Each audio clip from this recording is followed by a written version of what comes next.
Durante años, Carlos Ochoa ha contado las historias de los famosos. Ha visto de cerca la televisión colombiana, sus grandes éxitos, sus protagonistas, sus escándalos y también todo aquello que ocurre cuando las cámaras se apagan.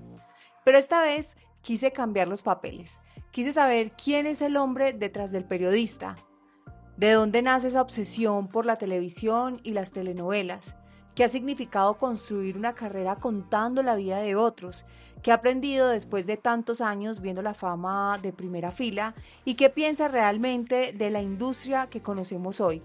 Hablamos de televisión, celebridades, éxitos, chismes, exposición, decisiones, sueños y por supuesto de deseo. Porque detrás de cada personaje público hay una historia que casi nunca conocemos completa.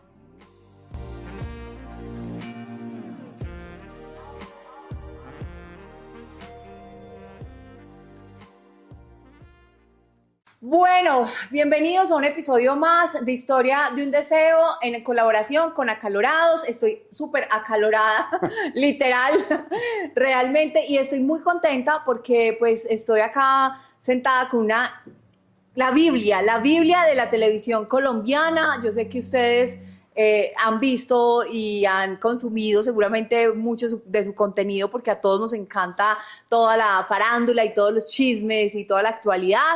Carlos Ochoa, bienvenido, muchas gracias. Ay, que es esa introducción tan espectacular. Un saludo para todos, muy feliz de estar aquí. Como te decía, mi primera vez contigo, entonces muy emocionado. Ojalá no sea la primera, ojalá te quede gustando para que nos veamos más seguido, Sí, Carlos. qué chévere, gracias. Carlos, ahorita estábamos haciendo como un repaso de toda tu hoja de vida y yo cuando me comuniqué contigo te dije, yo te conozco, obviamente, pues para mí tú eres familiar y yo te conozco desde toda la vida, pero yo llevo 25 años en la industria del entretenimiento. 25 años y eso pareciera que es mucho, pero tú llevas 30.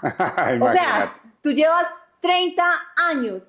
Yo quiero que nos cuentes, porque yo conozco obviamente tu carrera y te he visto siempre, te he visto en Teleantioquia, te he visto presentando premios, recibiendo premios, eres muy fuerte ahorita en redes como TikTok, en Instagram, en YouTube, y te veo siempre como muy en la movida y haciendo muchas periodismo, pero siempre como con el toque de la farándula y el entretenimiento, pero yo quiero que tú nos cuentes realmente cómo fue esa historia y cómo tú, un chico de Medellín, pasa y se involucra de una manera tan apasionada y tan fuerte con todo lo que tiene que ver el entretenimiento, que además hace 30 años, Carlos, esto no es México, o sea, ni es España, ¿cierto? Que el entretenimiento siempre ha estado muy fuerte. Yo pienso que apenas ahorita, y tú me corriges, es cuando Colombia está como, ay, pegado como de chismes y de cosas, pero tú empezaste en un momento donde uno veía la TV y novelas. Sí, claro. Pues mira, la idea es la siguiente. Pues yo en la casa, yo siempre fui el hijo de la televisión. Todo el tiempo estaba consumiendo televisión porque pues no había internet, no había redes sociales y para poder estar enterado había que estar o tener radio o ir a cine o ver televisión. Y me encantaba ver la televisión, pues siempre llegaba a las 4 de la tarde del colegio y me ponía a ver Plaza Sésamo, que era el programa infantil. Se acabó el programa y empezaron a dar telenovelas y yo tenía un aparato mágico que era como mi Netflix de la época, que era un Betamax y un VHS. Ese aparato es con cinta, para los que no saben, era un aparato donde se metía un cassette, con cinta en un aparato y grababa la televisión de esos años. Todavía tengo torres y cerros de esas cintas y tú le das play a ese aparato y es como si vieras la televisión del pasado. Entonces eso es genial. Entonces eso para mí era maravilloso. Yo estaba en el colegio, pero grababa las telenovelas, los programas y todo y fui coleccionando esas cintas y me gustaba mucho y la gente que aparecía en televisión eran como mis amigos. Siempre estaban para mí a la misma hora y al mismo canal. Entonces era una época donde las telenovelas las daban todos los días a las 8, pero en la semana habían series que daban cada 8 días. Entonces era la serie de los lunes, martes, miércoles, jueves, viernes, pero había que esperar hasta los 8 días después para ver el siguiente capítulo. Entonces sí, es como lo que está pasando de nuevo ahora con las plataformas, que dan una serie y hay que esperar hasta que ellos vuelvan a lanzar el próximo capítulo. Entonces en esa época la televisión pues era lo más llamativo, o sea, marcaba marcaban 90 puntos de rating, que ahora máximo llega a 10. Entonces, pues todo el país se paralizaba viendo telenovelas, viendo series. Era la época de En Cuerpo Ajeno, que era la novela más exitosa en rating. Pues imagínate, marcaba más de, como digo, 90 puntos Los Cuervos, producciones inolvidables. Y ya eso llegó un poquito más adelante, porque esa primera parte, o sea, un sistema de medición, pero Café también logró muchísimo, y ya después Betty la Fea, pues ya en la televisión privada. Entonces yo era un niño hijo de la televisión, todo el tiempo estaba consumiendo televisión, veía todo lo que pasaba con estos personajes, y ya después lo que ocurrió fue que dije, bueno, ¿qué voy a estudiar? No sabía que iba a estudiar. Entonces siempre me gustaban los animales y dije, pues voy a estudiar veterinaria. Y yo, pues, como que mentalmente dice que estás bien, o sea, ¿qué me pasa? Pero entonces tenía esa dualidad de si voy a ser un veterinario o un comunicador social, y siempre pensaba que la farándula y esto era como un hobby, pero no pensé como dedicarme literalmente a esto. Entonces, perdón, Carlos, pero tú, por ejemplo, que te gustaba tanto la televisión y ver los personajes ahí, coleccionar, nunca dices, yo quiero ser parte de, yo quiero actuar, yo quiero es que me vean y yo quiero interpretar. Pues en esa época no pensaba tanto en actuar, sino que era como ese consumidor, que me gustaba todo ese universo, pero no estaba como bien visto que uno pudiera llegar a hacer eso, ¿sí me entiendes? No estaba como bien visto que uno fuera como un actor o trabajar en la industria, o no era tan fácil. Entonces yo siempre dije, pues no sé qué voy a hacer con mi vida. Era un niño, pues obviamente de colegio, sufrí mucho bullying en el colegio por el peso, sobrepeso. Siempre me hacían mucho bullying por el peso. Cuando salía del tablero me hacían boom, boom, y me decían el gordo Ochoa. Entonces eso fue un trauma muy complicado, porque fue bastante difícil de superar, y de hecho estuve en cuidados intensivos por bajar de peso. Cuando ya estaba en RCN me tomé unas pastillas para bajar de peso, me descompensé, me desnutrí, y pues casi me muero. Aquí está la traqueostomía, entonces pues fue bien complicado y bien difícil. Pero esa parte de la historia sí no la conocía. Sí, es más adelante, les cuento, eso es un spoiler, pero sí, la idea es que sí fue muy complicado. Soy un milagro de vida, entonces pues sí tengo como esa meta de tratar de decir a las personas, incluso pues el testimonio de vida es muy bonito, que cuiden el cuerpo, que no consuman productos y pastillas que dañen su cuerpo, y que pues todo el tiempo la única forma de bajar de peso es haciendo ejercicio y comiendo bien. Y ahorita que está de moda otra vez esa extrema delgadez, y que ya antes, digamos que existían también todos son problemas de alimentación y trastornos de alimentación, pero ahorita es mucho más fácil, ahorita es aplicarte una inyección y ya. Ozempic, sí, claro, es que es complicado, sobre todo es por el tema de la ansiedad de comer, eso es lo más complicado, esa sensación de querer comer y comer que da en la tarde o en la noche. Entonces yo trato, por ejemplo, ahora de comer otro tipo de alimentos, pues no sé, como la chía con yogurcito, o tratar de hidratarme bien, o no sé, cosas que me den como para tratar de saciar la ansiedad, o cepillarme los dientes antes de tiempo, que hace que el cuerpo entienda que ya no va a comer más. Pero entonces, bueno, para acabarte de terminar el cuento, entonces pues en esa época pues no sabía qué estudiar, estudié veterinaria, me salí de la universidad, no me gustó. ¿Así alcanzaste a estudiar veterinaria? Estudié tres semestres. ¿En dónde? En la San Marino, mentira, no. Estudié 3 semestres en la de Antioquia, pero pues no me entendí con la universidad, era muy complicado. Un niño que venía de colegio privado a llegar a una universidad pública donde estudiaba con una mezcla de culturas y de razas, fue muy difícil.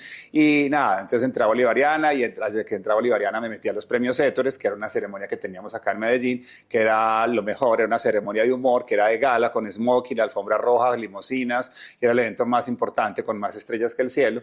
Entonces yo era como una fraternidad, como las fraternidades que hay en Estados Unidos de las universidades. Entonces el que hacía parte de los organizadores de los Ettores era el más cool, era el más play. Entonces yo era parte de eso, fue como una escuela que me dio muchísimo reconocimiento. Entonces ya en la universidad ya todo el mundo sabía quiénes eran los de los Ettores. Para los que no saben, era una entrega de premios donde los jóvenes de Medellín hacían videos parodiando a las películas, a las novelas, a los videos, justamente lo que hacemos en redes sociales ahora, pero en esa época no existía y fuimos los pioneros. Entonces, en esa época le dimos la oportunidad a muchos artistas de presentarse en Medellín, lo hacíamos en el Teatro Metropolitano y duró más de 20 años, pues se burlaban de la más gorda, la más fea, de todo eso, y como ahora esta generación de cristal ya no asume todo este tipo de situaciones, entonces pues fue más complicado, y sobre todo a la Universidad Bolivariana le cerró las puertas a los Ettores y les tocó a ellos hacerlo solo hasta que pues no pudieron seguir haciéndolo.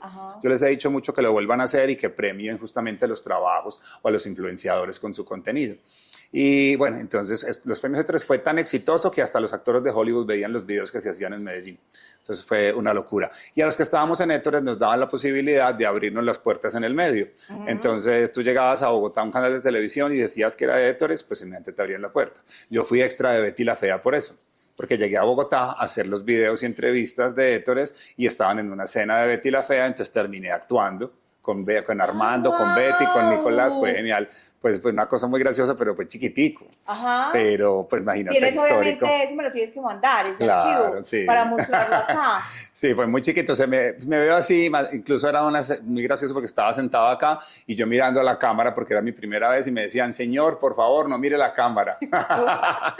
Como uno está actuando. Entonces, no, pues fue genial. Entonces de ahí fue como los primeros pasos hasta que ya entré a comunicación social en Bolivariana y estaba súper contento con los Hétores y empecé con Hétores a meterme en todos los medios. O sea, fue genial. Iba a los programas de televisión, hablaba, enfrentarme a una cámara, mi primera vez en televisión, tener ese tipo de espacios para un estudiante es genial.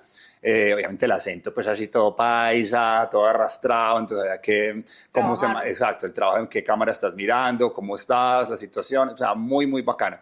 Y ya después de eso, entonces empecé a hacer la práctica, la hice en una emisora que fue muy famosa, que se llamaba Veracruz Estéreo, pero pues no me sentí bien porque tenía que burlarme de la gente.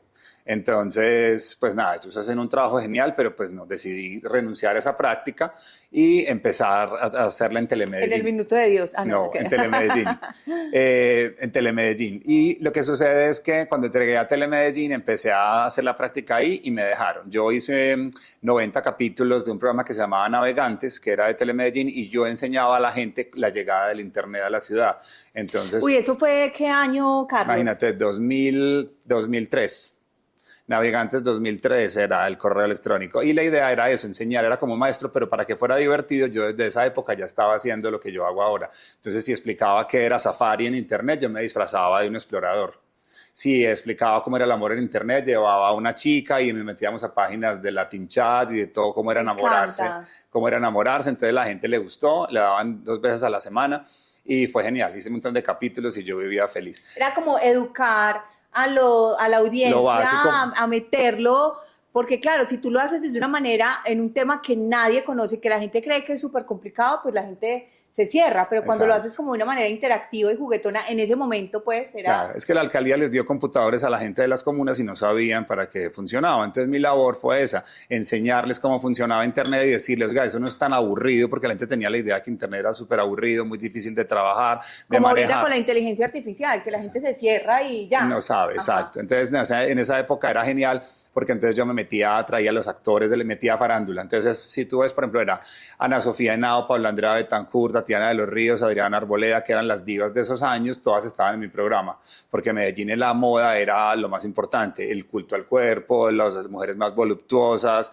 entonces yo estaba siempre detrás de ellas, siempre estaba atrás, entonces y acá estaban todas, las más top de Colombia, y les preguntaba sobre el vestido, la moda y el desfile del evento que iba, pero además le preguntaba, oye, ¿tú sabes qué es internet? ¿Qué es lo que más te gusta de navegar en internet? Entonces, claro, en esa época es muy gracioso, Sara Corrales y todas, pues wow. Entonces era muy chévere y ese programa le fue muy bien y entonces seguí en el noticiero y hacía de todo. Yo en Telemedellín hacía todo, o sea, programas en vivo, transmisiones en directo, presentaba, y como es de la alcaldía aquí en Medellín hay 2 canales, Teleantioquia y Telemedellín. Teleantioquia es de la gobernación, Telemedellín es de la alcaldía, y si no tienes rosca política te sacan a los 3 años, chao, te quedas sin trabajo, te sacan un 31 de diciembre y quedas así como volando, flotando. Entonces, pues la situación es que afortunadamente llegué a Caracol Noticias, en esa época se llamaba así, ahora se llama Noticias Caracol.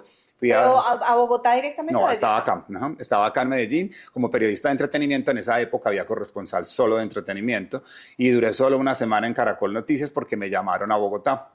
Entonces me dieron la oportunidad, me dijeron que había un reemplazo de 30 días y me fui. Y pues llegué así sufriendo horrible, el cambio de ciudad, dejar a mi familia, a mis amigos, llegar a una ciudad muy distinta que yo no conocía.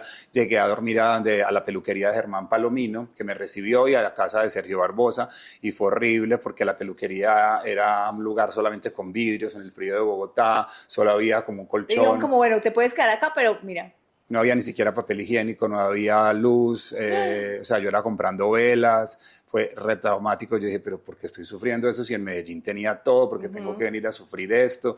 Fue bien complicado hasta Dice, que... no, esto va a forjar mi carácter. No, claro, mi yo carrera. lloraba, mis amigos rumbeando acá y yo allá aguantando frío y triste, bueno, Total. pero poco a poco, pues claro, como dicen, hay que pagar el derecho de piso, hay que sacrificar, entonces si uno no sacrifica algo, pues no obtiene algo. Entonces, pues evidentemente me dio muchos frutos después, entonces estaba en el canal Caracol, pero sufrí mucho en el canal Caracol, hice obviamente como un podcast hablando de todos los abusos y acosos que sufrí en el canal Caracol, que fueron bastante fuertes. Ve, eso se puede ondear un poco más en el tema de lo que te pasó en Caracol. Sí, claro, pues había una persona que yo le digo el invisible, que no vale la pena ni mencionarlo, que me pues, destruyó mi carrera a nivel de Caracol, me acosó muchísimo, entonces no le gustaba cómo hablaba, decía que mi voz era como de marica o de cementerio, no le gustaba muchas cosas de mi contenido que hacía. ¿Pero por qué fue la bronca? O sea, ¿por qué contigo? Pues no, ¿Por qué? yo llegué a trabajar a Caracol y el horario era de muerte, era de miércoles a domingo, descansaba solo lunes y martes y era desde la 1 de la tarde hasta las 11 de la noche. Y obvio uno se regala porque uno dice, estoy empezando, bueno, voy a foguearme. Exacto, entonces yo llegué allá y claro, y el asunto fue que me subí de peso porque pues me te daban un buffet en Caracol en la noche y entonces obviamente uno pues sin plata, muerto de hambre, comes de todo por la noche. Entonces me subí de peso y además dormir por la mañana terrible. El caso fue que en esa época esta persona que era el invisible, pues nada, simplemente yo llegué a trabajar al canal y él no le gustaba, o sea, no le gustaba y no le gustaba y no le gustaba y en vez de decirme, oye, pues vete del canal o algo así, no, me seguía teniendo ahí y pues yo no iba a renunciar. Lo primero fue que no había un cupo para mí, yo era un reemplazo de 30 días y cuando ya una periodista se fue, dijeron, bueno, hay un espacio, pero esta persona, en vez de decirme a mí directamente, Carlos, mira, y este espacio te interesaría, fue en el consejo de redacción, dijo delante de todos que si yo conocía a alguien para el puesto, sabiendo que yo quería estar ahí. Entonces, pues aparte fue bien rara. Y ya después me puso, cuando yo le dije que yo quería, me puso a hacer un examen como un ICFES para entrar a Caracol y no me preguntaron nada de farándula, iba a trabajar en farándula. Entonces fue como muy duro. Y cuando ya había pasado, esta persona no me quiso informar que ya había pasado. Me tocó averiguar por otros lados. Así que te dice, bueno, él pasó, pero no vino a trabajar. Exacto. O sea, entonces el asunto es que fue muy difícil porque pues adaptarme a esto, me ponía constantemente, me acosaba, lo que te digo, no le gustaba mi voz, yo me sentía todo el tiempo encima, cuando hacía algún reportaje o algo, no le gustaba como lo hacía, y en esa época era la sección del Otro Mundo, donde se entrevistaba no a los actores, sino a los personajes. Entonces en esa época era muy complicado porque no entrevistábamos a Pedro el Escamoso, no a Miguel Baroni, sino a Pedro el Escamoso. Entonces la gente como que no entendía eso. Era la época de Lina Marulanda, que era mi compañera allá en el canal, y Adriana Arboleda y todos estos compañeros. Entonces nada, como que esta persona quería que yo me metiera al mundo de drogas, que viviera en este mundo de locura y de excesos, y como yo dije que no, entonces preferí estar con el combo de las otras personas, otros periodistas, pues empezó como a rechazarme y empezó a hacerme cosas que para un periodista de entretenimiento es la muerte. No pude ir nunca con Caracol a cubrir un concurso nacional de belleza, siempre me tocaba recibir lo que mandaban de allá. Cuando yo decía, mira, me conseguí una entrevista con Brad Pitt en Brasil, así que vaya ella. Siempre era así, o sea, tú no puedes, tú no puedes ir, siempre minimizándole, como que nunca era suficiente, no había un espacio para mí porque siempre... ¿Y ahí estabas de cuántos años? Dios mío, ¿yo cuánto tendría ahí? Porque yo me acuerdo, yo tengo 49 años y en el 92 tenía 15, o sea, en el 2000, yo soy malísimo para los números, en el 2092, en el 2002, 25, tenía así, por ahí casi 30 años. Más o menos. O sea, pero y tenías todo un montón de bagaje, de experiencia, o sea, como que... Sí, lo que pasa es que yo creo que esa persona tenía miedo que yo le quitara el puesto, ¿no? Ajá. Que le quitara el espacio que él había construido, porque los dos somos de acá de Medellín, los dos tenemos una trayectoria igual, entonces pues fue bien difícil. Y lo que él hacía con mis compañeras era decirle a Mónica Fonseca, a Roche Stevenson, a las otras presentadoras, las insultaba, las trataba, les decía en la cara, estúpida, bruto, usted no sirve. Y es muy difícil, o sea, cuando varias personas se están quejando, en ese momento es muy difícil realmente que paren a esa persona. Claro, pues porque tenía todo el poder. Los medios siempre se han caracterizado por la rosca, por el poder, personas que tienen todo el, ¿cómo se dice? Como todo el control. Y sí, pues lo que siempre te decían era como, si no haces esto, pues afuera hay mucha gente, hay una fila larguísima que quiere estar en Caracol, pues obviamente pues uno dice, bueno, lo hago por el dinero, porque necesito un nombre y eso. Entonces, por ejemplo, como no le gustaba mi voz, entonces pues yo siempre he sido súper resiliente desde que se inventara la palabra. Entonces lo que hice fue, me conseguí un curso de vocalización y doblaje, porque si no les gustaba mi voz, entonces le pedí a él que me dejara tomar el curso, pero me dijo que sí, pero cuando llegué al primer día del curso, él me dijo, te necesito acá. Entonces no me dejaba y no me dejaba y no me dejaba. Entonces, bueno, hasta que por fin me gradué del curso y dije, vea, ya puedo hablar, ya puedo hablar. Y lo que me decían unas compañeras de allá que ya llevaban mucho tiempo de presentadoras, me decía, mira, la gente se acostumbra a tu voz, tú sigue hablando igual, es tu sello. Entonces sí era verdad. Y cuando fui a Caracol Radio, que me mandó la psicóloga, porque esta persona nos llevó a todos los periodistas de entretenimiento delante de una psicóloga a confrontarnos, a un cara a cara, preguntándole cómo es él para buscar la noticia, cómo es él para redactar, y tú qué piensas, ¿cómo? O sea, muy fuerte, muy invasivo. Entonces él quería que fuera su equipo soñado, su Dream Team, y manipularlo y cuadrarlo de la forma que él quería. Entonces a una compañera la sacó y le dijo, tú tienes el aura muy negra, y la sacó, así, solo por eso. Ay, qué horrible ese personaje. Así, muy complicado. Entonces todo el tiempo era atacándolo, insultando, bueno, a él lo suspendían y él decía que estaba pues como en vacaciones o en días libres. Y entonces nada, fui a Caracol Radio y me dijeron, mira, tu problema no es que no puedas hablar, tu problema es esta persona que te da demasiado miedo, y como te da demasiado miedo te pone a hablar diferente. Entonces nada, pues sufrí muchísimo, fue una época bien difícil desde todo punto de vista. Me ponían a hacer cubrimientos, por ejemplo, un festival de música electrónica en el Parque Jaime Duque, en el Coliseo Romano, hasta las 3 de la mañana, y la jefe de prensa me decía, es que esta persona me dijo que yo podía disponer de ti el tiempo que quisiera y como quisiera. O sea, imagínate. ¿Te podía usar? Sí, hasta las 3 de la mañana, 4 de la mañana no trabajando, ya eso pues no se puede. Pero entonces yo ahí cansado, yo sabía que ya había trabajado lo que se necesitaba. Entonces, pues fueron muchas cosas bien difíciles. Nunca se me abrió la puerta para tener un espacio de presentación. Cuando yo presentaba siempre era como, no, porque tú no eres mujer, tú no eres actor, tú no eres humorista, tú no eres tan divertido. Y cuando trataba de ser yo mismo me decían que no aparezcas, no te veas, tú no, manda el audio, muchas veces como tu audio tampoco, entonces que lo lea otra persona, y me dijeron, no puedes hablar en el noticiero de las 7 de la noche porque pues es el horario estelar del canal, tú no puedes hablar. Entonces ya después llegó Diva Jesurum, esta persona pues no hay mal que dure 100 años, la cambiaron, llegó Diva Jesurum, y Diva Jesurum sí logró como darme la posibilidad de volver a hablar, de entender qué es lo que estaba pasando, por qué me tenían así. Y yo estaba ya mejor, pero obviamente seguía el poder, seguía estas fuerzas súper complicadas, hasta que yo hice un reportaje, unas novelas que salían, que era El zorro y el ventilador, y esas novelas saqué el reportaje para decir, mañana se estrena El ventilador, esa novela. Y entonces el reportaje no le dieron play el domingo, sino que le dieron play el lunes, y quedó mal fechada. Y al quedar mal fechada me llamaron a decirme que ya no podía trabajar más en el canal Caracol y que debía salir, que Pablo Lacerna había tomado la decisión, que era el presidente del canal, de que ya no seguía en el canal. Entonces yo dije, pero los demás los han suspendido, pues no, que chao. Entonces me sacaron y me quedé como, wow, yo ya estaba trabajando, colaborando en la revista TV y Novelas con un seudónimo, porque no podía hacer eso porque me pillaban, y necesitaba plata para vivir en Bogotá, y en esa época pagaban por chisme, pagaban por artículo y pagaban por foto. Entonces tú estabas siempre, pero Claro, mosca, y era obvio. súper rentable. Entonces yo iba con la camarita de fotos tomando fotos por cualquier Paparazzi, lado, claro. o sea. Y le decía a mis amigos actores, ve, párate acá, y cuadrábamos las notas. Entonces yo le decía a Juliana Galvis, que se iba a casar, ve, párate en el restaurante, yo llego así, yo te tomo la foto y te muestro cómo te parece, si te quedó lindo el pelo, te cuadras. Arma así. Así es la farándula en Miami. Y yo lo hacía desde esa época acá.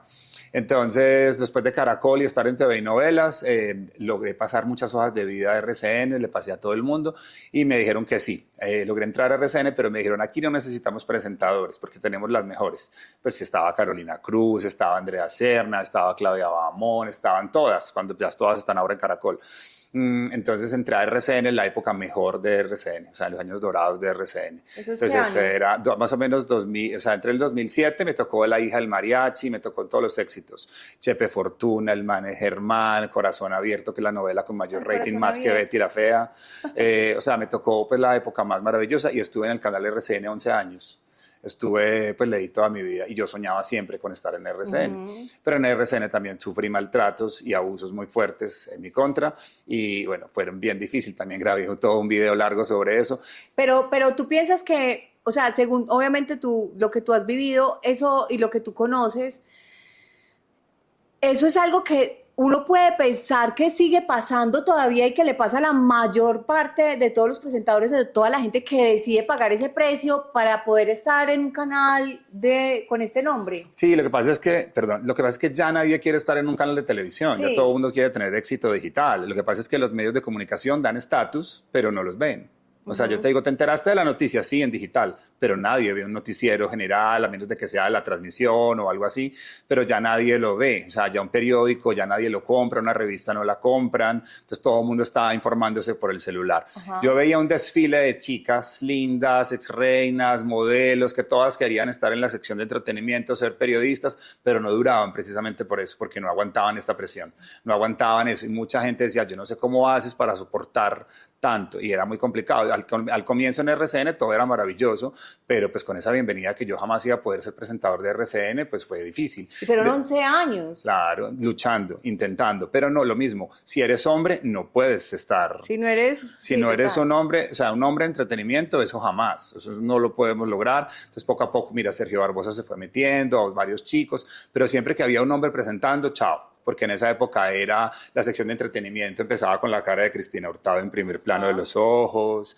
mostraban el cuerpo, uno iba a una sección de moda y siempre era el primer plano de la nalga de Sara Corrales, el primer plano del busto de la chica, esto pues era el culto al cuerpo en toda su expresión, y cuando yo llegaba a decir, tengo un reportaje sobre calzoncillos de hombre, me decían, ¿qué?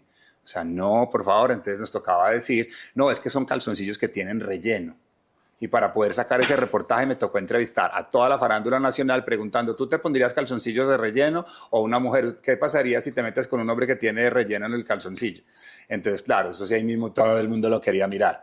Entonces, pues siempre ha sido muy complicado. Entonces en RCN, pues pasé una época genial, pues pude hacer muchas cosas, allá sí me dejaban viajar, sí podía hacer mucho cubrimiento, pero lo que pasó fue que no tenía esa posibilidad de presentar, no había la posibilidad de tener eso. O sea, salía en los reportajes desde cualquier lugar, pero me decían, no, que no salgas tú, o me quitaban en edición, me cortaban, o cuando yo hacía, no sé, algo divertido, algo de lo que yo hago en redes, a mostrar algo, a especificar, no, corte, tiene que ser, esto es un noticiero, bueno, muy complicado. Cuando ya después seguía en el canal, entonces yo decía, bueno, aquí no voy a ganar plata, estaba ganando muy poquito dinero, ¿y yo qué hago? Entonces recibí una oferta para trabajar en la vicepresidencia de programación como en la lista de contenido, y pues era salir de las cámaras, salir del medio, pero yo dije, bueno, necesito avanzar. Entonces fue un golpe fuerte porque, claro, salgo de ahí y sigo en el mismo canal, pero llego a la vicepresidencia de programación donde me toca vivir todo lo que vivió Betty la Fea. Entonces es estar en el cuarto de atrás, ir a reunir, no podía entrar a las juntas de presidencia del canal, porque todo ya es un estatus, no puedo exponer música a todo volumen en el quinto piso, porque pues llega la familia Ardila y los directivos y no puedes poner música, no podía pegar mis afiches de las novelas del mismo canal porque tenían que ser enmarcados oficiales, o sea, un montón de restricciones bien complicadas, y es el culto al ego. Pues llegan las jefas, que muchos ni siquiera tienen ni idea de televisión, pero tienen rosca, entonces llegan con la mejor cartera de Louis Vuitton, de Carolina Herrera, todos los días con el mejor peinado, y siempre llegan a las oficinas y quién está uno atrás diciéndole lo que ellas no saben. Entonces yo era mandándole por WhatsApp, mira, la novela de tal y tal y tal. Como te dije, pues sé mucho de novelas, entonces me decía, necesito que me digas del 2010 hasta ahora cuál es la novela más exitosa que ha tenido RCN y por qué. O sea, datear a todas las que no hacen el trabajo. Exacto, entonces ellos estaban en una junta, ellos hacen juntas, hay presidente del canal y vicepresidente. Entonces vicepresidente de programación, de mercadeo, de todas las áreas se reúnen y ellos toman la decisión si se compra la novela o no. Entonces ellos iban allá y mi jefe me preguntaba, ¿qué piensas de esto y esto? ¿Cómo se llamaba? Entonces yo era el cerebro detrás de ellos, pero nunca tenía el reconocimiento. Entonces estaba en una oficina primero así de grande y después me pasaron a un espacio súper chiquito, como te decía, como Betty, que para la gente pasaba y me tocaba levantarme de la silla para que pasara la gente.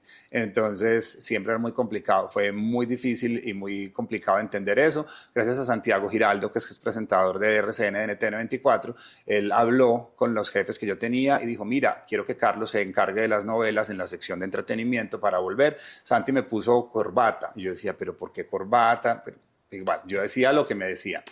Y hice muchas secciones, pero la jefe que yo tenía me dejó de hablar un año en RCN, un año. Y yo decía, yo he visto también, hay cosas muy tóxicas, pero esto ya es como lo más. Claro, un año. sí, me dejó de hablar un año, solamente era, yo mandaba los correos electrónicos con los reportes que yo hacía y no los leía. Se notaba que los enviaron y los borraron. Y no, era muy complicado porque yo tenía que decir qué novela era buena y qué novela no, porque un analista de contenido se trata de eso. Como yo me las veía todas en mi tiempo libre, entonces yo decía, esta novela es muy buena. Y entonces, claro, por ejemplo, cuando fue a Avenida Brasil, que fue un éxito, yo les decía, mira, es muy buena, pero como no me escuchaban y no me hablaban, entonces me tocaba recurrir a decirle a un compañero que por favor le dijera a otra persona para que le llegara la información, hasta que ya por fin me hicieron caso con esa novela de Avenida Brasil y ya fue un éxito en la noche. Entonces yo no podía decir en RCN que yo programaba. Salía un artículo, por eso fue que me dejó de hablar, porque salió un artículo acá en El Colombiano, en Medellín, donde decía que yo, Carlos, era el paisa que programaba las novelas internacionales en el canal. Y ellos dijeron que no, que eso no, pues no se podía saber, que ellos eran los que manejaban todo el poder. Entonces fue bien difícil. Entonces yo decía, yo fui el que puse Marimar, María Mercedes y María la del Barrio. Y dijeron, no, pero ¿cómo es posible? Esto es un éxito. Y no creían que una novela tan vieja fuera a funcionar. Pero yo no podía decir que yo soy el que la había puesto. Entonces empecé a sufrir lo que te digo, no, de no hablarme. Tenía viajes internacionales y me decían que no podía ir. En todo el tiempo que estuve en ese cargo, yo siempre iba a ferias internacionales, MIPCOM, NATPE, las ferias más importantes, y nunca me llevaban. Entonces yo logré por mis propios medios conseguirme una feria en Argentina, en Buenos Aires, que ya me habían llevado cuando estaba en Caracol, y fue una locura, no me iban a dejar, hasta que última hora logré ir, pero fue pues como la única feria. Entonces era muy complicado hasta que un día me dijo, mira, yo no confío en ti, me han dicho que tú filtras información para Caracol, yo no confío en ti, realmente no sé cuántas, y es que casualmente la persona que me había hecho la vida imposible en Caracol llegó a trabajar en RCN. Entonces justamente esa persona se encargó esa persona de hablarle mal a esta señora Eugenia, y ella toma la decisión un viernes, que le decían el viernes negro, porque a mí me tocó cuando, por ejemplo, cuando se acabaron todos los programas de RCN que eran famosos, El Lavadero, estilo RCN, Muy Buenos Días, En Exclusiva, todos esos programas, llegaban todos la gente, los periodistas llegaban, hola, y después salían todos llorando, los echaban a todos en masa. Y echaban y despedían a todo el mundo en masa, hasta que me llegó el turno a mí un viernes y me llevaron a la oficina y me dijo, no, mira, es que yo no confío en ti, necesito que te vayas. Entonces volví a mi puesto y había 2 vigilantes, allá te sacan con policías hasta la puerta del canal. Entonces vas por todas las dependencias. Con tu cajita, o sea, literal como una película, con tu cajita poniendo las cositas. Exacto. Y te vigilan que no te robes nada. Que no me robe nada. Mis discos duros que los quitaron porque desconfiaban que yo pudiera sacar información de ahí en esos discos duros. Necesitaban revisarlos. Qué fuerte. Entonces, pues muy complicado. Entonces, claro, cuando me despido de todo el mundo, me echaron, gracias. Llegué a la puerta del canal y al llegar a la puerta me dicen, mira, esta acera es de RCN, por favor pasa a la calle. Entonces, pues nada, fue súper complicado. Fue tan fuerte ese momento que años después yo decidí, por salud mental, volver al mismo lugar donde me había... Para satanizar. Y me paré y me senté ahí al frente de la puerta donde me habían echado, y pasaban los que fueron compañeros míos durante tantos años, y puedes creer, no me saludaban. No me hablaban porque tenían miedo que yo contara los chismes, como ahora me dedico a contar chismes, tenían miedo que los relacionaran conmigo porque yo cuento los chismes. Entonces pasaron los directivos, que muchos son nuevos, y me decían, oiga, por usted me entero de los mismos chismes de acá del canal. Imagínate. Y fue muy loco. Y mucha gente hipócrita, porque saben que como ya uno tiene pues este tema de las redes sociales, lo ven a uno diferente. Pero sí, RCN fue muy doloroso, fue muy difícil esta situación. Y yo igual seguí apoyando el canal, seguía subiendo en mis redes sociales, hasta que en la pandemia recibí una carta de ellos con una amenaza de demanda, que debía eliminar todo lo que yo había hecho en RCN, todo mi trabajo, cuando yo aparecía... de mis redes, que no, cuando estuviera el logo de RCN no podía estar en mis redes sociales, que no podía lucrarme, o sea, ganar dinero con el trabajo que hice con las herramientas de RCN. Entonces, pues imagínate ya. Todo tu archivo de trabajo. Ni siquiera para un reel. Ajá. Entonces, nada, me tocó poner en privado todos los videos de YouTube de ellos y me empecé con ahí irónicamente empecé a subir. Ahí en el momento en que ya no dependía de ellos, empecé a subir. Mi canal de YouTube empezó a subir, ahora ya tiene más de 100,000 suscriptores, ya tengo mi placa y ha sido pues un logro independiente. Uf, Carlos, o sea, yo creo que todos estamos escuchando la historia, que es muy, o sea, es increíble. Me parece demasiado fuerte, pero como el aceptar esa realidad y el decir como, puta, no quepo acá, o sea, esto no es lo mío, y es como unas señales que te manda como el universo y la vida para decir como, o sea, es que eres tú, hazlo solo. Ahorita eres periodista independiente, claro. Y tú mismo dices, O sea, yo creo que la exposición que tú tienes ahorita es, o sea... Sí, pues imagínate, el cuento sigue porque pues en vista de que no tenía trabajo, en Bogotá me pagaban 2 millones de pesos mensuales para vivir en Bogotá, en los medios, entonces pues nada, incluso toqué puertas en Caracol, pero me dijeron pues que no había espacio, la red tenía 30 periodistas y mucha gente me dice, oye, ¿usted por qué no estuvo nunca en la red? Y es justamente por eso, porque la persona justamente que no me quería estuvo en el inicio del proyecto, entonces no iba a dejar que yo estuviera ahí y además de eso ya en la nueva etapa, cuando yo tocaba la puerta, pues ya era imposible que me abrieran y he intentado muchas veces de que me ayuden, de que quiero estar ahí, pero nada, nunca se ha podido. Incluso cuando han existido reemplazos, pues nada. Entonces ya me di cuenta que era que podía ser yo mismo en mis redes sociales y en ese momento ocurrió la magia. Entonces, claro, cuando me obligaban a ser rígido, estricto, estar de corbata, calmado, no sé qué, la gente pues me veía normal, qué tipo tan pilo, pero ahora que yo dramatizo los chismes, que hablo, que exagero... Ya, eres tú, que exacto. es tu esencia. Entonces, claro, ahí sí todos los colegas, oye, me encantan tus videos, me encanta tu trabajo. Y yo, ¿en serio? Sí, el video que hiciste que no... ¿Qué? O sea, wow. Entonces, bueno, yo salgo de RCN buscando opciones, nadie me da la mano, entonces me vengo a Medellín como a dar una vuelta y hablo con la gerente de esos años de Teleantioquia que se llamaba Mabel López, pues que me dio la mano, impresionante, ella siempre ha sido muy querida conmigo, me dio la mano y me dijo, no, bienvenido. Entonces me dio un programa de televisión en vivo que se llamaba Tardes Retro, yo traje a Teleantioquia alrededor de 80 invitados, actores de telenovelas que nunca habían conocido Teleantioquia. Y fue en esa generación, en esos años, Mabel, estamos hablando del 2019, hace nada, y Mabel logró para Teleantioquia hacer en 3 años 22 telenovelas, hizo realities, hizo tal show, trajo a Marcelo Cezanne desde Bogotá para hacer un programa en vivo de entrevistas, o sea, hizo de todo. Todos los actores me decían, yo quiero trabajar en Teleantioquia, lléveme. Y en esa época fue genial, podía ser yo mismo, hacía entrevistas, farándula, entrevistaba a todo el mundo, me gané premios, pues lo máximo. Y hacía evocando la nostalgia. Pero resulta que cuando ya cambian la administración de Teleantioquia por política, llega una administración nueva y me sacan del programa, matan el programa y me ponen a trabajar otra vez en el noticiero.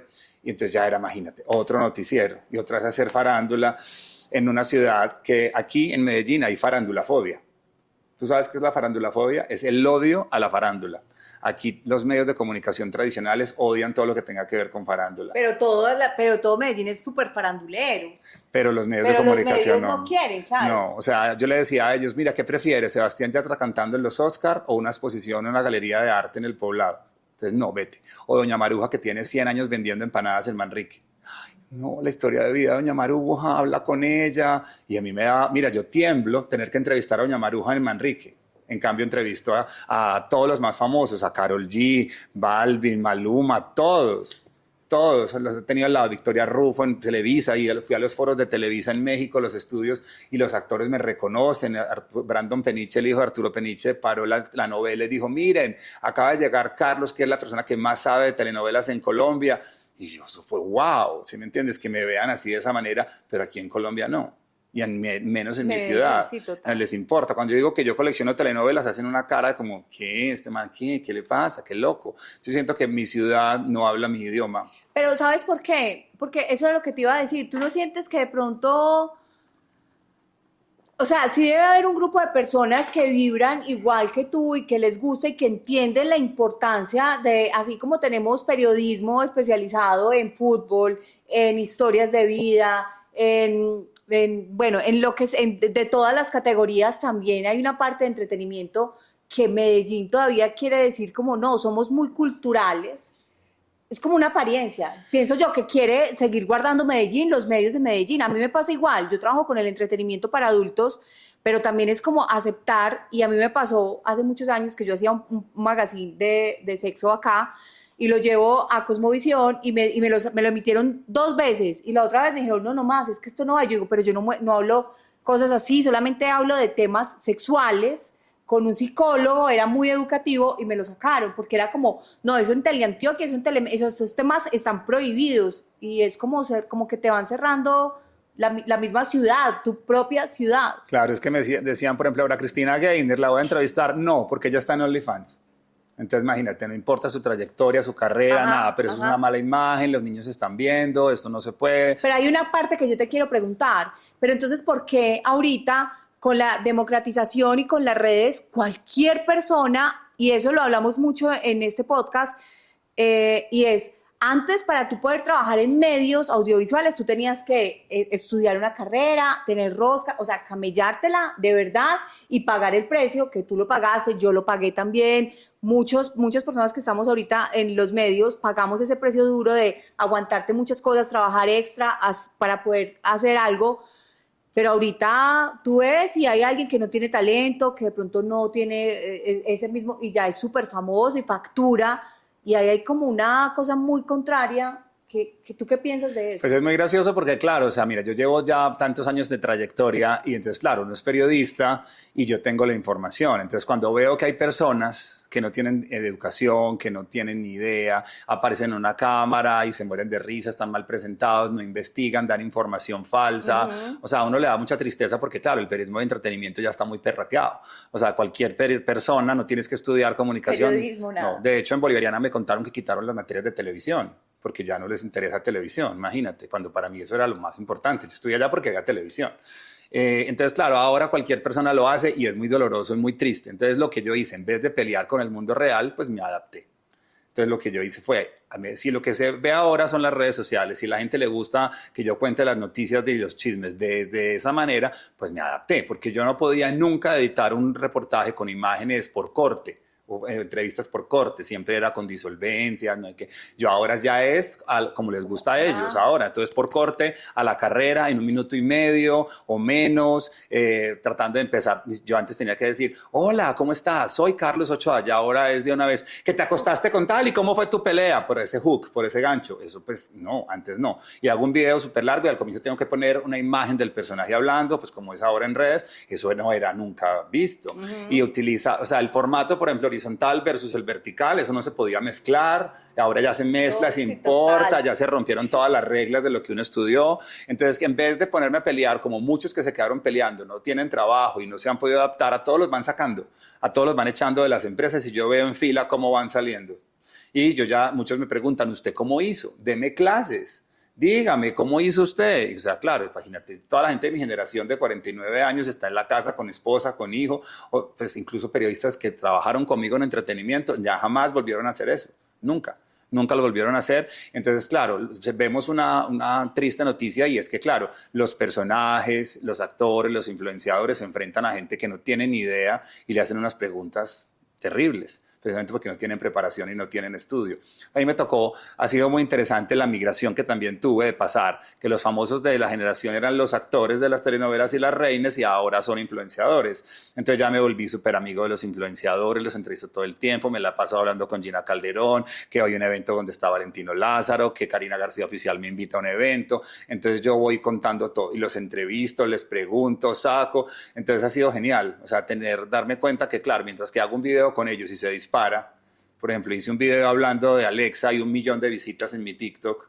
En cambio, entrevisto, por ejemplo, a Armando Gutiérrez, el actor de los 90s, y tiene 100 vistas.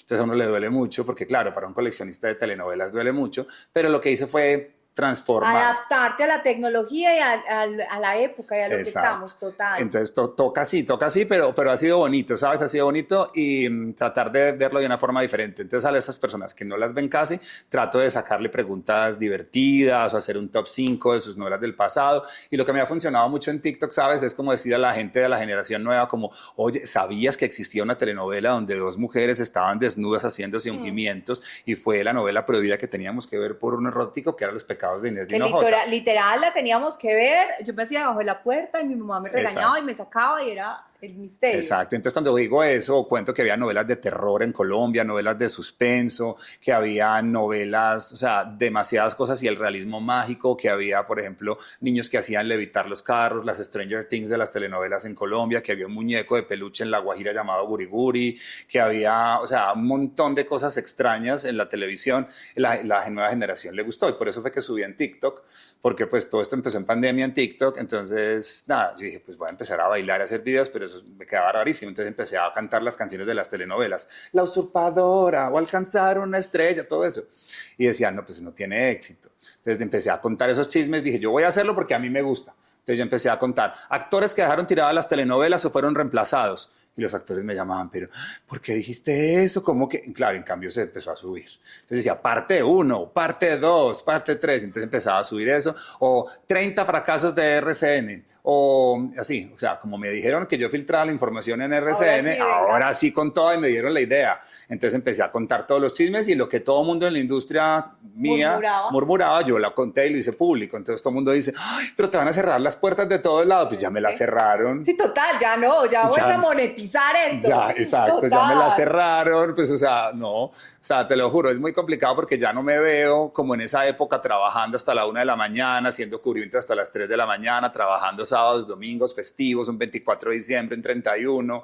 madrugando un 25 de enero, un 1 de enero a las 8 de la mañana a trabajar, pues no. Eso que tú dices a mí me gusta mucho porque es como viviste la experiencia, la tocaste, no lo tuviste, o sea, fue como que te estrellaste con todas las expectativas que tú tenías, no lo hiciste y te tocó volver a ti con todos los pedazos que quedaron. Ajá. Para darte cuenta que realmente eres tú y es tu esencia y es como, sé tú. Yo hablo mucho de eso. Yo digo, sí. O sea, ¿por qué tratar de ser como todos? Ser como todos es no ser nadie. Y la gente conecta realmente desde tu esencia. Entonces, a mí algo que dices que me parece súper interesante que está pasando ahorita y es que, por ejemplo, para la gente de mi generación, que es tu generación, pues todos te conocemos y nos identificamos con tu contenido mucho porque lo conocemos y crecimos también con esto, pero cómo tú también puedes atraer nuevas audiencias y gente joven, porque ahorita la gente joven, bueno, hay una, obviamente acá entramos en nostalgia todo el tiempo,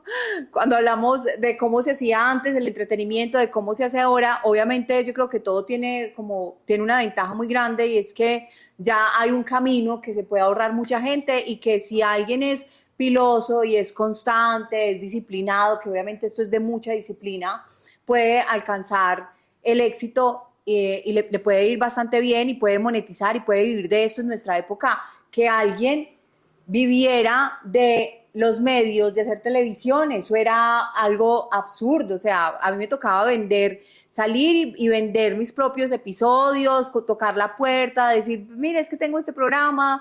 O sea, y ahorita es mucho más fácil porque de hecho las mismas redes y las mismas plataformas tú estás ahí monetizando.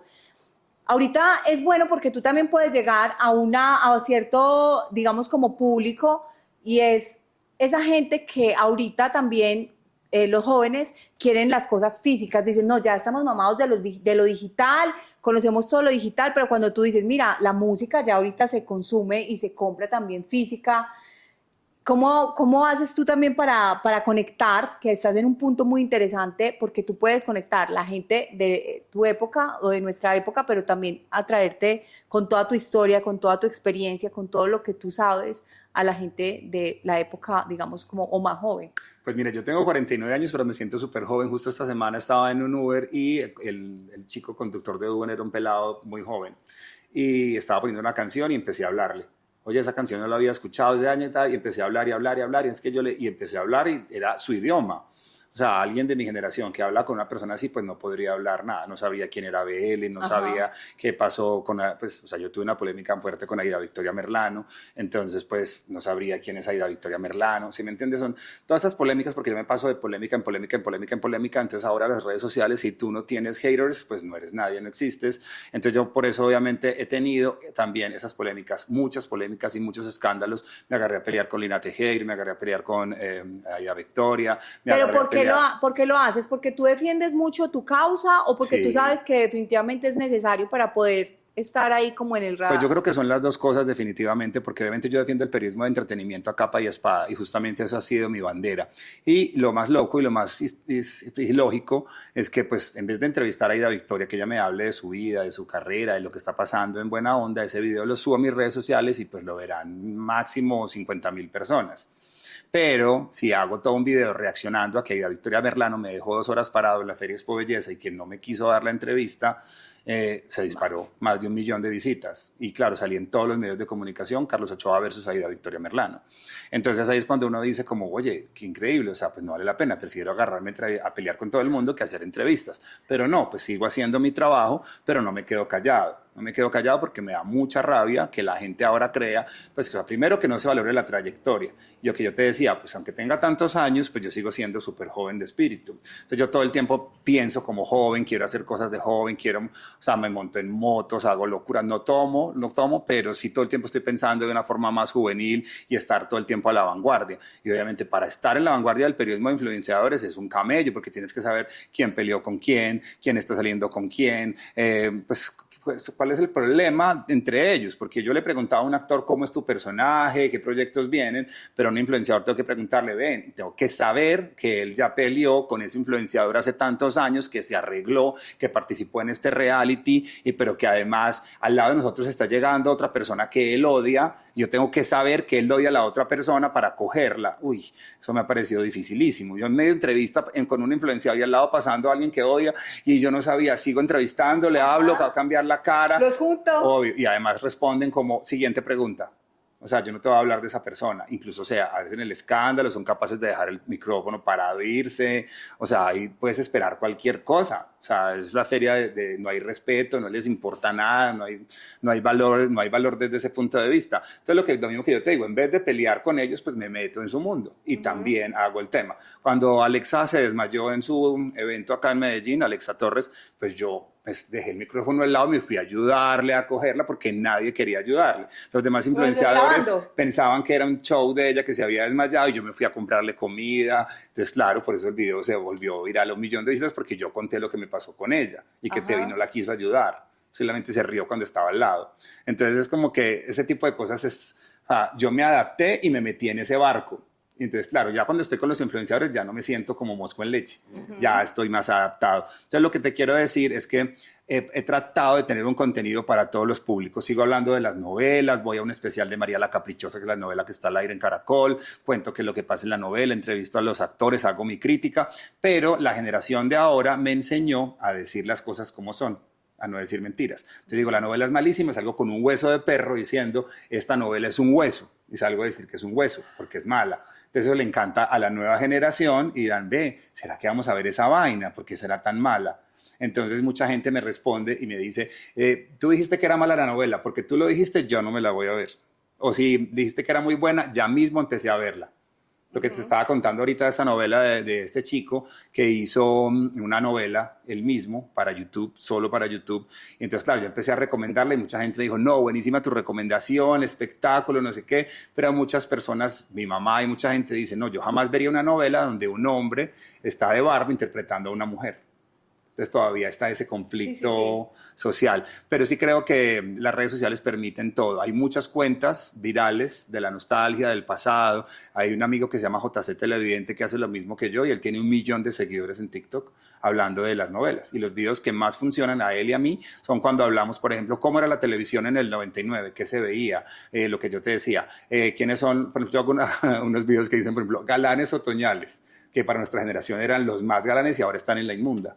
Entonces yo muestro cómo eran antes. Ver eso. Y cómo eran antes y cómo era ahora y cómo los quedaron destruidos. Cómo la edad, cómo los años a algunas personas sí les ha dado. Entonces yo tengo súper claro que a la gente le encantan los matrimonios, o sea, a las señoras o a las peladas, al menos para criticar. Los cachos. Todo, o sea, todos los escándalos, las polémicas. Entonces yo me la paso en eso, reaccionando. Y ahorita en mi canal de YouTube lo que hago es eso, hago videos. Yo por fin ya entendí que para un canal de exitoso de YouTube son videos de mínimo 8 minutos y yo mezclaba como todo. Mezclaba todo como un magazine y no, me di cuenta que a la gente le gusta que le cuenten una historia. Sí, o sea, voy a hablar, por ejemplo, del escándalo, por ejemplo, Shakira en Chocó. Entonces yo hago un video solo de Shakira en Chocó, pero no voy a mezclar con nada más y cuento lo que nadie vio. Entonces, por ejemplo, yo dije, ay, voy a hacer un video de Shakira en la final del Mundial. Pues yo dije, pues eso no lo van a ver porque lo mío es de novelas. Pero conté el dato curioso que puso un vestido de 200.000 cristales de Swarovski, entonces ya inmediatamente se volvió viral. Y hay cosas que yo digo, pues ¿quién le va a interesar la muerte de Yamile Umar? Pues la generación de jóvenes no tiene ni idea quién es ella. Incluso nuestra generación, ella fue medio reconocida, pues no fue la gran estrella. Hice un video para YouTube y se volvió reviral, tiene 70.000 visitas y yo, pero ¿a qué horas? Yo no pensé que llegara a las 200, o sea, no. Pero claro, como yo les estoy contando, y le digo a la gente, imagínense que había una señora que era actriz, que era súper preocupada por la belleza, que tenía una hija, Catalina Aristizábal, que fue hermana de Liumar, pero Liumar tuvo acoso sexual, denuncias de acoso sexual, que tenía la casita del placer para las actrices de la época donde las llevaba para que hiciera el casting, jugando con juguetes sexuales para ver si pasaba el casting. Entonces, esa no me la sabía, esa la voy a ver en tu canal de YouTube. O sea, ¿qué? La casita del placer. Sí, lo que pasa es que yo trabajaba en un medio de comunicación independiente con 3 amigos que se llamaban Entre Estrellas, y un compañero entrevistó a Marcela Posada, que ahorita estábamos hablando de ella, y le preguntó, ¿quién te ha hecho el feo? El periodista. Y el periodista le dijo eso, y Marcela le dijo, Ali Umar, que me llevaba a la casita del placer y me ponía a jugar con juguetes sexuales y me acosaba. Y decía que todo el mundo saliera del set para abordarme. Y entonces eso se fue re fuerte en esa época, y los periodistas, estamos hablando de 2017, 2018 aproximadamente, mentiras, era 2019 justo cuando me sacaron de RCN, yo me metí con mis amigos a hacer eso. Y varias actrices también denunciaron lo mismo. Sí, pero todavía no estaba tan fuerte ese Me Too acá de contar que es la verdad, entonces muchas me escribían a mí, me decían, sí, a mí también, eso fue horrible, pero no eran capaces de decirlo. Igual él murió y eso se quedó así, pero pues muchas lograron hablar. Y Marcela, pues, o sea, Marcela se transforma hablando de ese tema, ya gracias a mi entrevista, pues la entrevista que hicieron en el medio, o sea, salió en todos lados. Entonces, pues, la idea es que un tema que parece ser que no da atractivo, ahora se vuelve re fuerte por cosas normales. Lo que le gusta ahora a la gente es que le cuenten las cosas, ¿verdad? Entonces yo decía, por ejemplo, a mí me gusta que me cuenten las historias en telenovelas y en series. Y hay gente que le gustará que le lean los libros, porque si te das cuenta, los jóvenes de ahora se compran libros carísimos de novelas, incluso en inglés, para conocer historias que yo vi en telenovelas. Lo mismo. Entonces, pues, a algunas personas les gusta que le cuenten las historias en el cine, otras en libros y a mí en telenovelas. Eso me decía mi psicóloga, que, pues, porque yo peleaba mucho. Yo decía, pero ¿cómo no te van a gustar las novelas? ¿Cómo no te van a gustar las series? Y entendí que cada uno le gusta una cosa. Sí, sí. Entonces, pues, ahora es eso. Entonces, ahora se cuentan las historias digitales y se llaman story times. Entonces, cuando tú haces un story time de cualquier cosa, eso se dispara. Yo hice una bobada de story time del terremoto. ¿Cómo viví el terremoto? Y se volvió viral. ¿Por qué? Porque yo estoy con mi papá que tiene Alzheimer y mi papá dijo que no salía en el terremoto. Saqué a mi mamá, pero mi papá no salió. Y por más que hice, no. Entonces todo el mundo comentó que por qué no lo arrastré, que lo cargué, que lo subí. Es humanamente imposible cargar a una persona de 86 años y muy pesado. Entonces, claro, se volvió fuerte el video por eso. Todo es como la historia, la forma en que la cuenta. Exacto, es la historia. Y sigue funcionando la pornomiseria. La pornomiseria es, ay, era súper pequeña y no tenía que comer. Era súper triste, o sea, todo era, no, o sea, lo que siempre pasaba en los realities en Colombia, gana el más pobre, el que no tiene un peso, el que le han tratado todavía lo mal. Si te das cuenta, la mayoría de los podcasts funcionan cuando cuentan historias desgarradoras de vida, y dicen, no, bueno, todo eso. Inclusive cuando yo cuento mis historias de maltrato en Caracol y en RCN, eso se dispara porque a la gente no le interesa que yo con RCN haya ido a los principales lugares del mundo, que haya ido hasta Italia con Colombia Moda, que fui a Estados Unidos, que estuve en festivales, no les importa. Lo que les importa es, ay, pero ¿cómo te trataron mal? Incluso la gente me para en la calle y me dice, ay, no, usted lo trataron muy mal, qué pecado, qué pesado. Entonces, claro, es eso. O sea, es como que siempre el ser humano tiene esa satisfacción de ese morbo, que hay un accidente y dices, ve, ¿cuántos murieron? Ve, ¿cuántos habrán? Ve, ¿qué le pasó al carro? Sí, un morbo. Eso es una cosa, pero no es que sea gente mala, sino que el ser humano tiene eso, y eso es lo que funciona. Por eso es que ahora los periódicos digitales venden es con titular. Pues antes lo veíamos en La Chiva. Claro, pero ahora es en Pulímetro, en Pulso, en todos los medios, y es una guerra del titular. Por ejemplo, hace poquito mataron a Jorge Cao, que no se ha muerto, precisamente por eso. Porque una compañera de esos años hizo un podcast entrevistando a Jorge Cao hablando de cómo fue la muerte de su hija. Sí, el actor. Le preguntaron al actor que cómo había sido la muerte de su hija y él dijo como su hija, puso así como, ha muerto. Entonces lo que hicieron ellos fue, Jorge Cao ha muerto.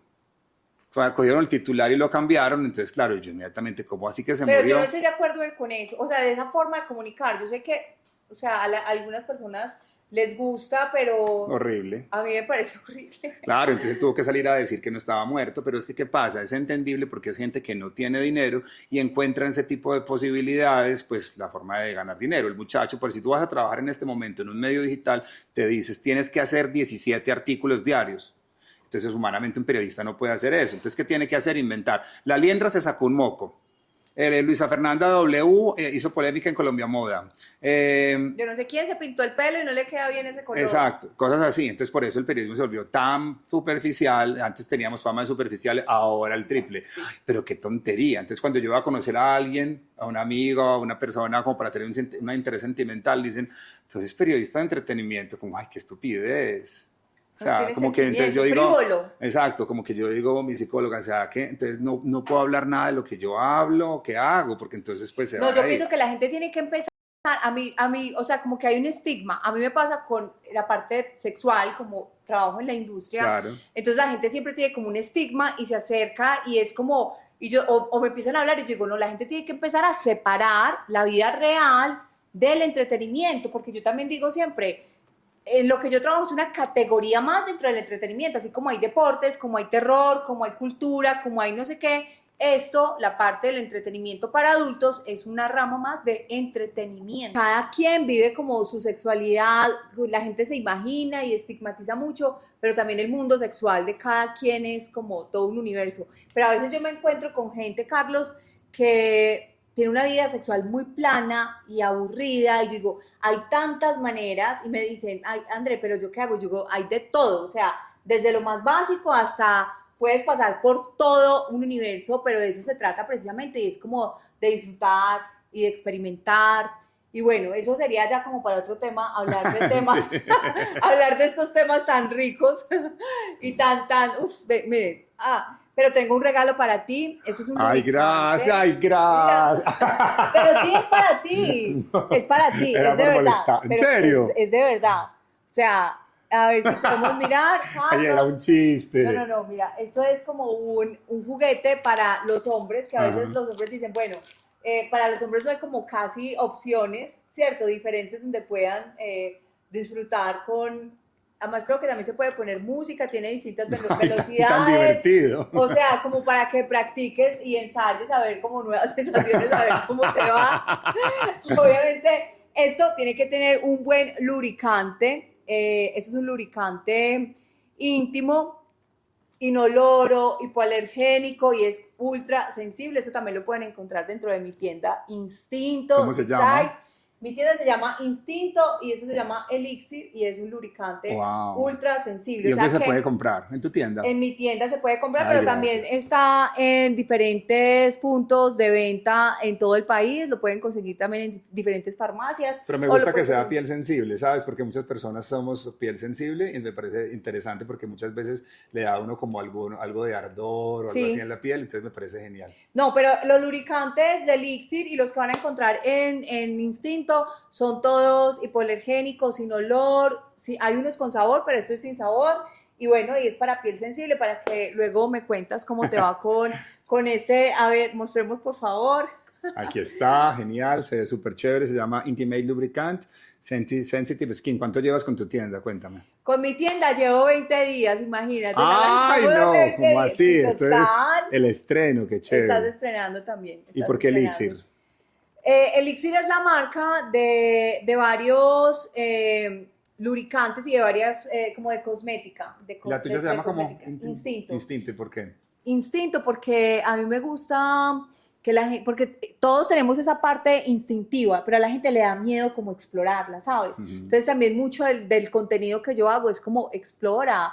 Porque yo siento, claro, porque yo siento que cuando tú tienes una vida sexual satisfactoria para ti, ¿cierto? Eso se nota en todo lo que haces. O sea, cuando tú de verdad estás feliz con tu vida sexual, se nota en cómo saludas a los demás, en la energía que le metes a los proyectos, no eres así como siempre enojado, bravo, es como estás disfrutando tu vida sexual. Y la gente no le da la importancia a su vida íntima y sexual. O sea, van al odontólogo, van al psicólogo, pero a veces es como, ¿y cómo está tu vida sexual? ¿Cómo está tu vida íntima? ¿Cómo te estás sintiendo? ¿Te estás divirtiendo? Puede ser uno solo, puede ser en pareja, puede ser multiparejas o como quiera, pero yo pienso que es una parte que la gente, a muchas personas, de verdad les da como miedo explorar o creen que se cierran o llegaron a una edad y dicen como, no, es que yo después de los 40 o después de los 50, yo digo, antes de entre más años creo que más te conoces, más seguro estás y más quieres también explorar. Entonces es esa parte instintiva. Sigue tu instinto, explóralo, disfrútalo. Buenísimo. Si has escuchado esa frase que le decían cuando hay una persona que está muy brava, enojada, dicen que le hace falta pipí. Sí, y se nota, ¿no? O sea, a veces llega el jefe o la jefa y está enojada y es como, no, esta lo que le hace falta es pipí, Claro. una revolcadita. Entonces yo creo que eso sí tiene algo que ver. Entonces, bueno, a mí me encanta, obviamente todo mi universo gira muy en torno a la parte sexual y a la parte del entretenimiento. Entonces espero que lo disfrutes. Acá ni te explico cómo se usa porque pues ya eso es instintivo también. Pero está súper, muchas gracias. ¿Y vienen varios colores? Este viene todo negrito. Viene todo negrito. Tenemos otra referencia. Sí, es un gel, cómo se lava, tú lo sacas, lo puedes limpiar, lo puedes lavar. Qué interesante, súper chévere. Vamos a ver cómo me va. Bueno, y para eso está mira. Genial. Creo que te va a rendir esos 500 ml y si no, pues me dices y te manda más. Y te mandamos más. Carlos, muchas gracias. No, gracias a ti por esta invitación. Pues nada, concluyendo, hablando de esta experiencia que, no sé, pues quería decirle a la gente que está comenzando, que está haciendo videos, que está haciendo podcast, lo más importante es que sean ellos mismos, de que no se dejen llevar por todo lo que los haters dicen. Obviamente hay que asumir como un personaje, ponerse como esa coraza fuerte y que no se dejen afectar, que lo que pasa en la vida real es muy diferente a lo que está en las redes sociales, aunque se vea muy similar, pero son dos universos muy distintos. Entonces, si eres un periodista que está sin trabajo, alguien que está tratando de entrar a la industria audiovisual colombiana, trata de generar tu propio contenido en las diferentes áreas. Si eres periodista, si eres presentador, si eres actriz, modelo, cantante, pon tu música en TikTok, pon tu trabajo en las redes sociales, es lo que está ahora de moda. Juega con la inteligencia artificial porque no es el futuro, es el presente y es una realidad y tenemos que montarnos en este barco de las nuevas tecnologías y empezar a meternos poco a poco a conocer y aprender de lo desconocido. Y esa típica frase es que no, yo no sé de eso, es que yo no, o sea, la idea es aprender como aprendimos en el pasado las generaciones anteriores. Las nuevas generaciones están con una ventaja, que tienen un celular, que tienen red de difusión o las redes sociales, pues hay que aprovecharlo porque pues antes había solamente 2 canales, 3 canales de televisión y era la única forma donde te podían ver o en un periódico o en la radio y ahora hay 1000 opciones. Entonces en este mar de influenciadores, en este mar de que todos tienen su propio canal, ¿cómo vas a sobresalir? Es como acabamos de hundirnos en el Titanic, nos van a rescatar, tiramos una luz de bengala y no nos rescatan. Hay que tirar luces de bengala todo el tiempo, llamar la atención para que lleguen a nuestras redes sociales y tener un éxito digital que tanto queremos. Muchas gracias, Carlos. Muchas gracias. Bueno, un abrazo para todos. Yo soy Carlos Ochoa. Hasta la próxima. Me encuentran como @CarlosOchoaTV en todas mis redes.